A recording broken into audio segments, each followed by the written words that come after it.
Él es David Marchante. Power Explosive. David Marchante. Power Explosive. A David Marchante. ¿Qué ha pasado con Power Explosive? ¿De dónde viene el que quiera ser tan emprendedor o que quieras montar tantas empresas? Cuanto más foco pongas en un proyecto, mucho mejor. Pero no es mi forma de ser. Yo soy de un tipo de personalidad que si únicamente me hubiera centrado en un solo proyecto, quizá hubiéramos facturado más o no, pero sería infeliz. ¿Cuál es tu punto más fuerte? Ya no solo como emprendedor, también me gusta saber en general tu personalidad. Siento que la acción es mi punto fuerte. Aunque salga mal, ¿no? O sea, el hacerlo y probar y Es que equivocarte sale mal siempre, Sergio. Claro. Es que la cuestión es que sale mal siempre. Pero es algo que se puede trabajar, ¿verdad? El estrés. Es decir, tú antes tendrías otro umbral que el que tienes ahora. Desde mi punto de vista, lo que cambió mi umbral por completo fue arruinarme. Es decir, cuando debes 1 millón de euros, es como que tu vida en cuanto a percepción cambia por completo. Sobre todo no que debas 1 millón de euros, que también, sino que tus padres estén detrás de aval. Y que, joder, que le puedes joder la vida a tu familia simplemente por malas decisiones tuyas. David, hablando un poco más de ti como emprendedor, a mí hay una pregunta que hago, de eso, te lo juro que no solo por la parte del podcast, sino con mis amigos la hago muchísimo, y es hablar un poco de cuál dirías que son tus puntos fuertes y tus puntos débiles. Entonces, si tú te preguntara ahora mismo cuál es tu punto más fuerte, ya no solo como emprendedor, también me gusta saber en general tu personalidad, y cuál es tu punto más débil, es decir, el punto que más te lastra, ¿cuáles dirías que son? Mi punto más fuerte, 100%, es la acción. Soy un accionador absoluto. Y de hecho, he abierto justamente ahora mismo una nueva cuenta, se llama Rendimiento Empresarial, y la he abierto porque quiero enseñar a la gente a ser un empresario de alto rendimiento. Es decir, no una persona que hace cosas, sino esa persona que es hiperfocalizada, que sabe lo que tiene que hacer, que tiene la confianza en ello, que sabe qué puntos tocar y que hasta que no lo hace, no para. Siento que la acción es mi punto fuerte. Aunque salga mal, ¿no? O sea, el hacerlo y probar y es que sale mal siempre, Sergio. Claro. Es que la cuestión es que sale mal siempre. Es que cuando tú empiezas un proyecto, cuando haces un lanzamiento, la primera vez sale mal.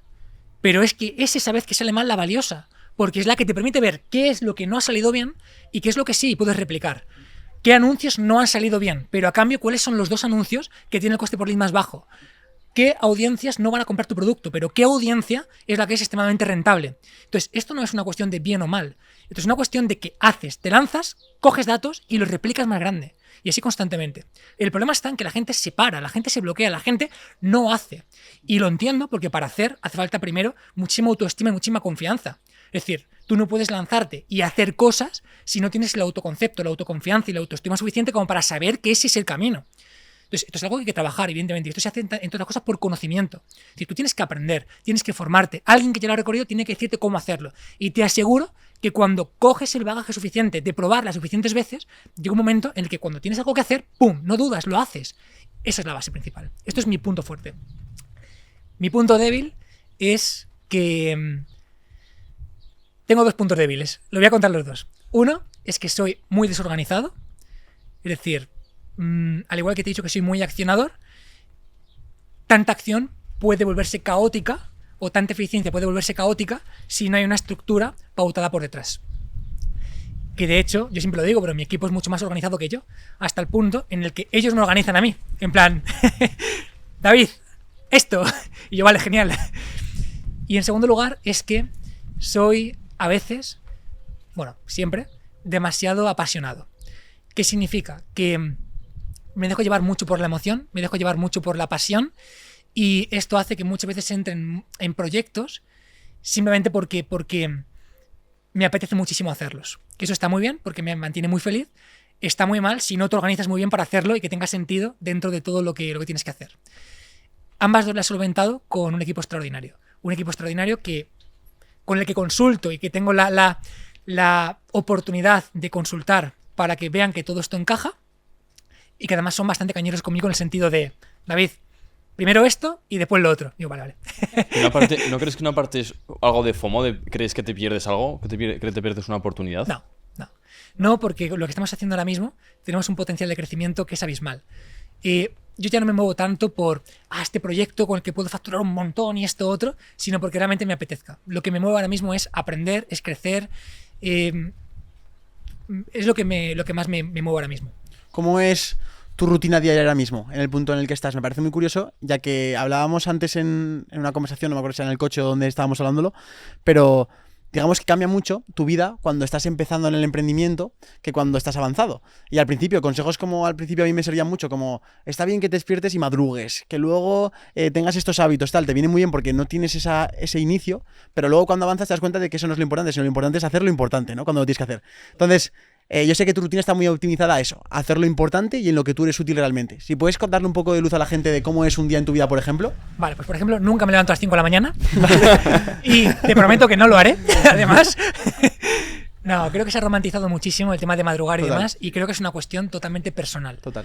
Yo me levanto a las 8:30 o 9:30, y además sé que no puedes rendir de verdad y ser efectivo, ser un empresario de alto rendimiento, si estás cansado, de mala hostia o enfadado porque no has dormido bien. Entonces creo que es importante entenderte bien. Creo que una parte del éxito en el emprendimiento está también en la consciencia. Es decir, en el que te des cuenta de cosas que para ti son importantes, que para ti funcionan, que para ti no. Simplemente el darte cuenta de las cosas que van pasando ya marca una diferencia muy grande. O sea, creo que realmente un factor diferenciador en el emprendedor es el que se da cuenta de las cosas y el que no. Es decir, el que se da cuenta y analiza qué anuncios funcionan y el que no. Es el que se da cuenta y tiene intuición de qué gente tiene que tener al lado y el que no. El que está despierto es el que tiene más opción de que le vaya mejor. Totalmente. Total. Entonces, A ver, si sigues contando el día, por favor. sí. A partir de aquí, yo lo primero que hago siempre es... Ahí tenemos una compañera. Que quiere escuchar también el podcast. A partir de aquí, yo lo que hago siempre es... bueno, primero me levanto y estructuro las prioridades y hacia el sitio que tenemos que ir. Es decir, lo primero que hago es, vale, dentro de todo el contexto de lo que venimos viviendo, ¿qué es lo importante? Es decir, ¿qué es extremadamente importante? Y dentro de esto, aparte que es importante, ¿qué es lo que realmente va a darnos más resultados? Es decir, ¿dónde hay que poner el foco? Dentro de esto es quién tiene que hacer cada una de estas cuestiones o en qué tareas se subdivide para poder hacerlo. Y lo delego. Entonces, este como punto principal. Ver con visión global qué es lo que hace falta, qué es lo prioritario, quién tiene que hacer lo prioritario y qué es lo extremadamente necesario que haga yo y qué puedo hacer para no hacerlo yo. Eso es como lo más importante. Yo, por ejemplo, y una vez hecho esto, lo que hacemos casi siempre es distribuirnos en sprints. El sprint es una metodología básicamente de acción rápida. Tenemos 2 o 3 días, por ejemplo, de lunes a miércoles, donde hay un conjunto de tareas muy importantes que se tienen que hacer sí o sí. Y trabajamos en sprint. Es decir, es cómo hacemos para que toda la estructura que tenemos, esto lo cumpla desde el lunes hasta el miércoles. ¿Y qué es lo que ocurre? Que siempre se hace mal. Pero es algo que tienes que asumir. Entonces, ¿qué es lo que hacemos? Que desde el miércoles hasta el viernes son correcciones. Y del siguiente lunes, ¿qué es prioritario? De lunes a miércoles, sprint. Y del miércoles al viernes, correcciones. Por ejemplo, imagínate, si tenemos un lanzamiento la semana que viene, de lunes a miércoles, toda la estructura básica, todo lo importante tiene que estar hecho. Porque los siguientes días son de corrección, son de puntualizar o lo que haga falta. Funcionamos mucho así. Ok. A nivel de, claro, estamos hablando de sprint, de lanzamientos, son metodologías de empresa que hay mucha velocidad, hay mucha gente, hay muchas equivocaciones, que eso al fin y al cabo genera estrés. ¿Cómo has aprendido a gestionar ese estrés? A ver, yo en lo personal no es que tenga un gran estrés diario, pero porque al final he hecho para no tener este estrés diario. Quiero decir, yo por ejemplo intento ir lo menos posible a la oficina, lo que no significa que la deje de lado, al contrario. Es decir, yo tengo reuniones todos los días, que es lo siguiente que hago en el día, con las personas principales que se van a encargar de coordinar toda la cascada. Es decir, las personas que se encargan de la parte técnica, la parte de programación, la parte de estrategia, la parte de marketing, la parte de contenidos. Yo tengo una reunión global donde se definen justamente las tareas de este sprint. Esto no es en plan, hay que hacerlo, no. Es quién se va a encargar de que todo esto se haga y cómo vas a coordinar a todo tu equipo para que esto se haga. Entonces, esto lo hago de forma diaria. Todos los días me reúno con estas personas para poner en contexto todo lo que hay que hacer y cómo hay que hacerlo. Esto por un lado. Entonces, ¿por qué yo no tengo un estrés diario? No tengo un estrés diario. Primero, porque he hecho para no tenerlo. Al final esto es una cuestión de trabajo personal que tienes que hacer y ir encontrando los hábitos que te hacen estar tranquilo. Y creo que es importante estar tranquilo. No se puede pensar desde la agitación mental. Y aparte porque vivo en un entorno pues, de muchísima tranquilidad a propósito. Yo decidí venirme a un sitio alejado del mundo, alejado de la oficina, lejos de Canarias, lejos de Madrid, para no meterme en esa vorágine en la que sé que como accionador nato que soy, si entro en la oficina, voy a ponerme a hacer cosas que no son las que tengo que hacer. Entonces, desde aquí tengo una visión global, una visión de conjunto, sin entrar en la operativa, que al final es a la tendencia a la que yo llego. Pero es algo que se puede trabajar, ¿verdad? El estrés. Es decir, tú antes tendrías otro umbral que el que tienes ahora. A ver, desde mi punto de vista, lo que cambió mi umbral por completo fue arruinarme. Es decir, cuando debes 1 millón de euros, es como que tu vida en cuanto a percepción cambia por completo. Sobre todo no que debas 1 millón de euros, que también, sino que tus padres estén detrás de aval. Y y que, joder, que le puedes joder la vida a tu familia simplemente por malas decisiones tuyas. Entonces, esto es un nivel de estrés tan extremo, un nivel de exigencia tan extremo, un nivel de pensamientos, de rumaciones, o sea, es tan brutal que, claro, si eso te pone un nivel de 100 y antes estabas acostumbrado a un nivel de 20, es que ya nada vuelve a tocar este umbral. Entonces, cualquier cosa ya es algo que bueno, pues que no te afecta tanto. Y David, la casa en la que vives, os has tocado antes que no vas a la oficina, pero sí que es verdad que tu casa no es una casa cualquiera porque está muy optimizada, ¿no? Coméntanos un poco el por qué la pensaste en diseñar así, qué partes tiene y qué lógica tiene detrás de todo eso. Vale, la casa está alejada de todo, es decir, estoy en un punto muy alejado porque lo que busco es paz, busco tranquilidad, busco que no haya ruidos, es una parte súper importante, te mantiene enfocado. Está lo suficientemente lejos como para estar muy tranquilo, pero lo suficientemente cerca como para poder moverme y desplazarme y estar cerca de cosas, eso por un lado.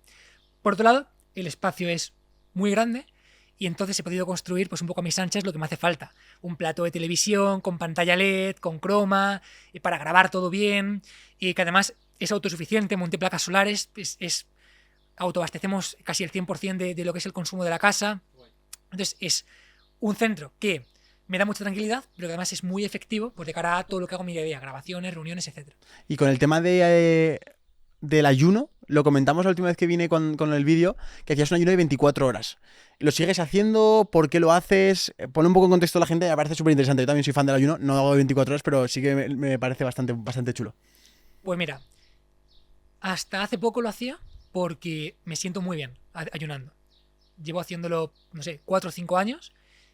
Me encanta, me siento súper bien en el día a día y lo hacía por eso básicamente. Con el tiempo he entendido, a raíz de un gran amigo nutricionista, que soy un tipo de perfil que es hiperrespondedor encefálico a la insulina. Básicamente que cuando como me entra un sueño mortal. Y me pasaba siempre.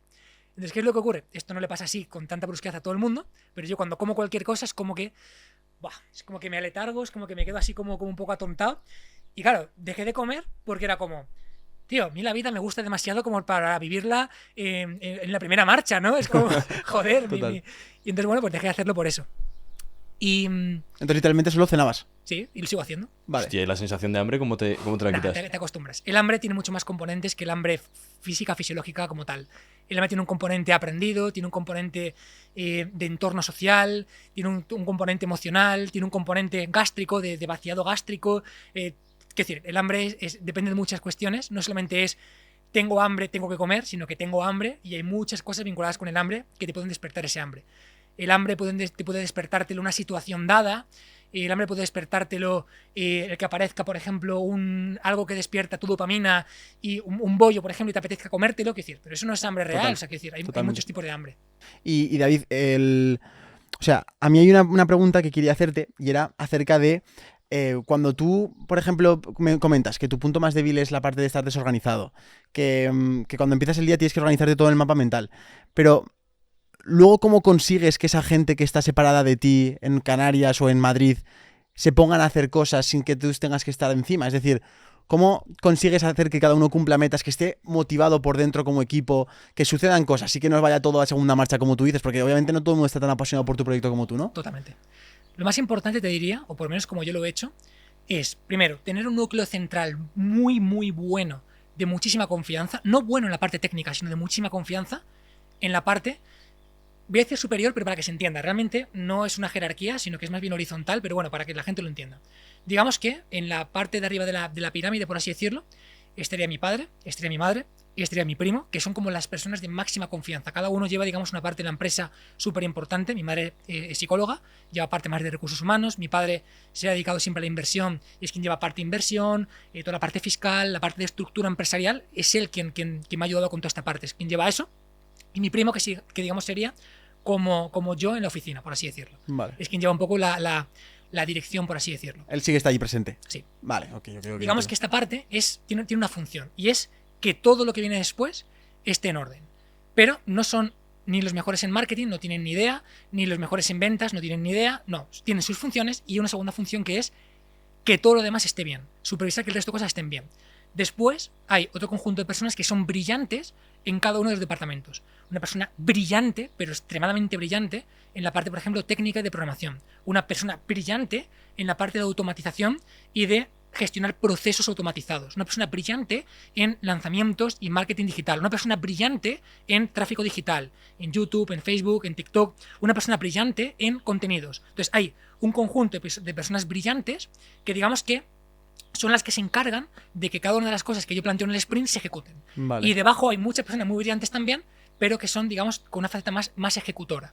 Es decir, que son muy buenas en lo que hacen y que poco a poco van cogiendo, digamos, responsabilidad, y de hecho es el objetivo, que poco a poco haya más gente responsable para que haya más gente que pueda ejecutar y en consecuencia eso escalar al final. Es decir, si tú, por ejemplo, tienes un equipo de X personas y poquitas que caen desde abajo, puedes llevar un lanzamiento. Pero si cada vez la gente que ejecuta es mejor y mejor y mejor y puede coger responsabilidad, significa que llega un momento en el que pueden llevar lanzamientos ellas solas. Y este es el objetivo principal.